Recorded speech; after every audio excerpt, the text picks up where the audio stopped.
चुनाव का पहला दौर जब तक पूरा हुआ तब तक कांग्रेस के मैनिफेस्टो को लेकर भी जंग छिड़ गई। हम उस मैनिफेस्टो के वो अंश भी दिखाते हैं जिसे लेकर सांप्रदायिकता के आरोप लग रहे हैं। कांग्रेस का मैनिफेस्टो आने के बाद से ही बीजेपी उस पर हमलावर है। जो चुनाव प्रचार पहले राम मंदिर निर्माण, विकास जैसे मुद्दों पर आगे चल रहा था, वो कांग्रेस के मैनिफेस्टो आने के बाद से ही बदल गया। हमारे सामने वाले की मंशा है, उसको सामने रखना यह हमारी जिम्मेवारी होती है। और प्रधानमंत्री जी ने बखूबी इसी बात को ध्यान में रखते हुए कि आपका जो इल इंटेंशन है, जो इविल इंटेंशन है, जो आपकी नीयत जो में खोट है, वह जनता के सामने स्पष्ट रूप में जाना चाहिए। पीएम मोदी अपनी तमाम रैलियों में कांग्रेस के घोषणा पत्र को लेकर हमलावर हैं। उन्होंने घोषणा पत्र की तुलना मुस्लिम लीग के मैनिफेस्टो से करते हुए कांग्रेस पर आरोप लगा दिए। भारत के खिलाफ ये इंडिया अलायंस वाले कितनी नफरत से भरे हुए हैं, ये इनके मैनिफेस्टो में भी नजर आता है। कांग्रेस के मैनिफेस्टो में तो बंटवारे की गुनहगार मुस्लिम लीग की छाप नजर आती है। लेकिन ये पूरा विवाद क्या है? कांग्रेस के मैनिफेस्टो में अल्पसंख्यकों को लेकर क्या कहा गया है, हम आपको विस्तार से दिखाते हैं। पेज नंबर 28 के पॉइंट 21 में कहा गया, कांग्रेस नीतियों में उपयुक्त बदलाव करके धन और आय के मामले में बढ़ती असमानता का समाधान करेगी। पेज 8 के पॉइंट 8 में लिखा है, कांग्रेस व्यक्तिगत कानूनों में सुधार को बढ़ावा देगी। ये सुधार संबंधित समुदायों की भागीदारी और सहमति से किए जाएंगे। पेज 8 के पॉइंट 7 में लिखा है, कांग्रेस ये सुनिश्चित करेगी कि प्रत्येक नागरिक की तरह अल्पसंख्यकों को भी पोशाक, खान-पान, भाषा और व्यक्तिगत कानूनों की स्वतंत्रता हो। पेज 8 के पॉइंट 6 में लिखा है, कांग्रेस ये सुनिश्चित करेगी कि अल्पसंख्यकों को शिक्षा, स्वास्थ्य देखभाल, सरकारी नौकरी, लोक निर्माण अनुबंध, कौशल विकास, खेल और सांस्कृतिक गतिविधियों में बिना किसी भेदभाव के उचित अवसर मिले। पेज 8 के पॉइंट नंबर 3 में लिखा है, कांग्रेस अल्पसंख्यक वर्ग के छात्रों और युवाओं को शिक्षा, रोजगार, व्यवसाय, सेवाओं, खेल, कला और अन्य क्षेत्रों में बढ़ते अवसरों का पूरी तरह से लाभ उठाने के लिए प्रोत्साहित करेगी और सहायता देगी। पेज 24 के पॉइंट 5 में लिखा है, अनुसूचित जाति, अनुसूचित जनजाति, पिछड़ा वर्ग और अल्पसंख्यकों से संबंधित व्यक्तियों और महिलाओं को अधिक संख्या में उच्च न्यायालयों और उच्चतम न्यायालय के न्यायाधीशों के रूप में नियुक्त किया जाएगा। पेज 7 के पॉइंट 23 में लिखा है, कांग्रेस एक विविधता आयोग की स्थापना करेगी जो सार्वजनिक और निजी क्षेत्र में रोजगार और शिक्षा के संबंध में विविधता की स्थिति का आकलन करेगी और बढ़ावा देगी। घोषणा पत्र में अल्पसंख्यकों को लेकर लिखी बातों को लेकर ही बीजेपी कांग्रेस पर हमलावर है।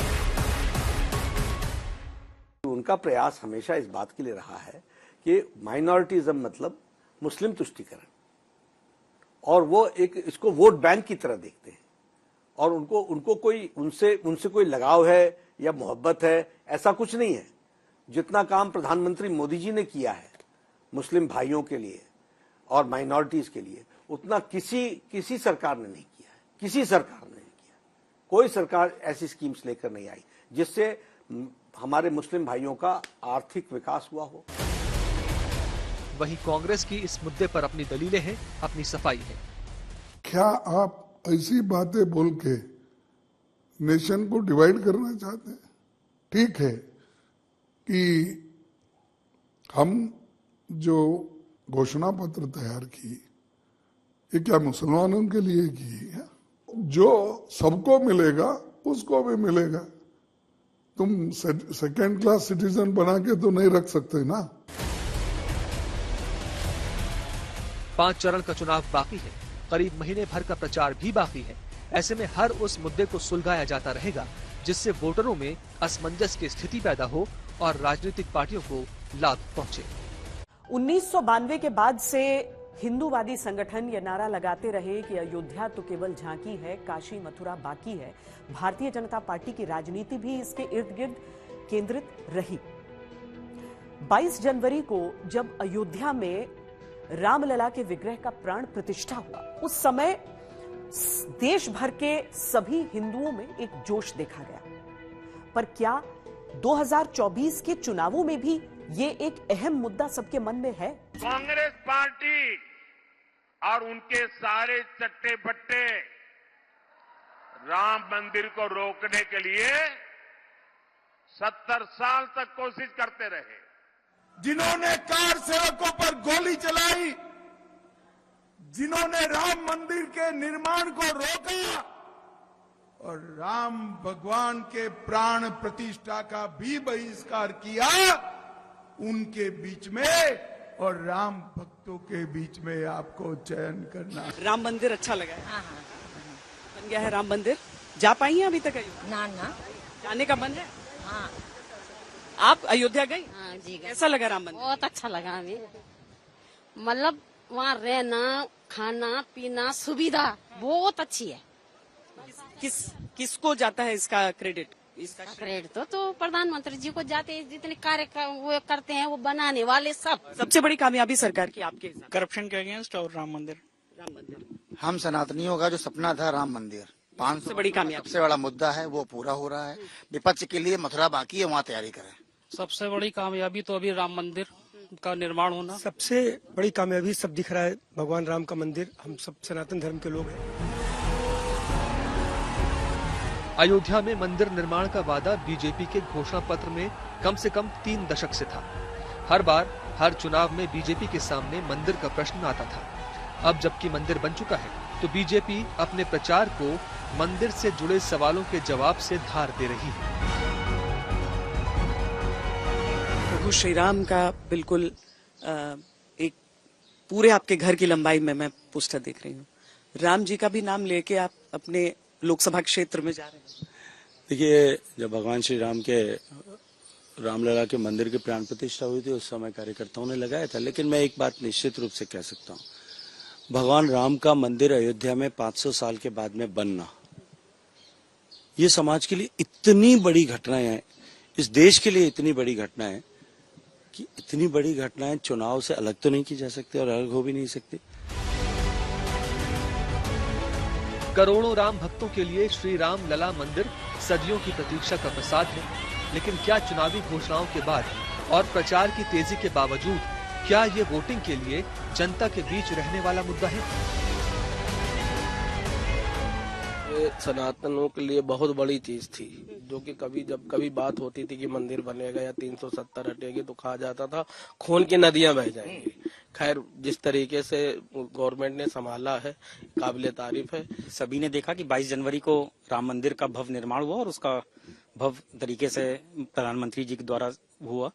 तो ये हमेशा विरोधी कहते थे कि राम मंदिर वहीं बनाएंगे लेकिन तारीख नहीं बताएंगे, तो तारीख सबको पता चल गई, 22 जनवरी को बन गया और सरकार ने राम मंदिर बनाया, बहुत अच्छा गया। इनको कभी कोई छू तक नहीं सकता, खत्म करने की तो बात बहुत दूर है। 370 है, राम मंदिर है, काशी विश्वनाथ का कॉरिडोर है, और जिस तरीके से अब लगता था कि मथुरा का विषय छूना भी राजनीतिक दलों के लिए बहुत मुश्किल विषय है, लेकिन आज के समय पे लग रहा है कि कब वो मथुरा का विषय आए और कब खत्म हो जाए और कब कहा जाए कि वहाँ पर लड्डू गोपाल विराजमान हो गए हैं।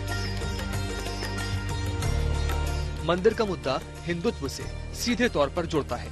प्रधानमंत्री मोदी या बीजेपी का कोई नेता मंदिर या किसी धार्मिक अनुष्ठान में जाता है तो विपक्ष इसे सांप्रदायिक ध्रुवीकरण के आरोप की दृष्टि से देखता है। बीजेपी इसे हिंदुत्व विरोध की राजनीति से जोड़ देती है और इस तरह ये विचारधाराओं का टकराव बन जाता है। जब उत्तर प्रदेश में चुनाव लड़ने की बारी आई है तो हमारे आराध्य याद आए। अरे जो भगवान के साथ भी छल कर दे वो इंसान का क्या खाक हो पाएगा। जब भगवान बुलाएंगे, जब श्री राम भगवान बुलाएंगे।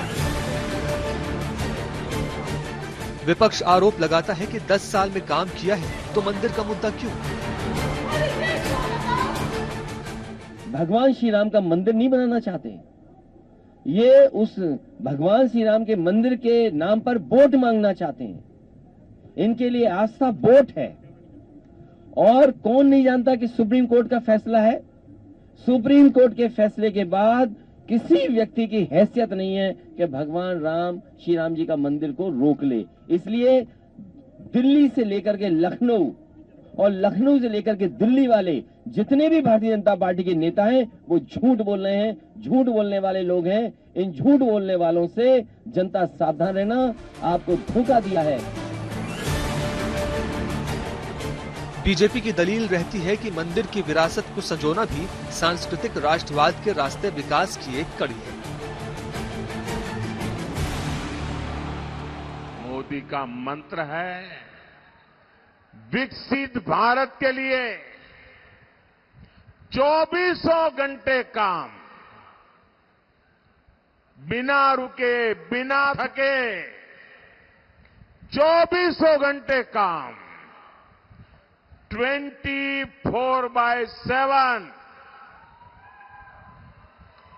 24/7 और 2047।